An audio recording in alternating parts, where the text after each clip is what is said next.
Let's take a look at how to assemble this transparent track together. The base is made of nano adhesive on one side and double-sided adhesive on the other side.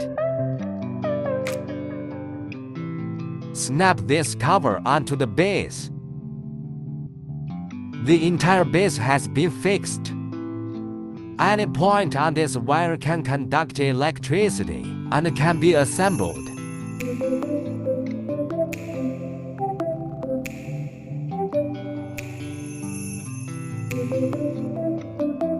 Installation is very simple and convenient, right?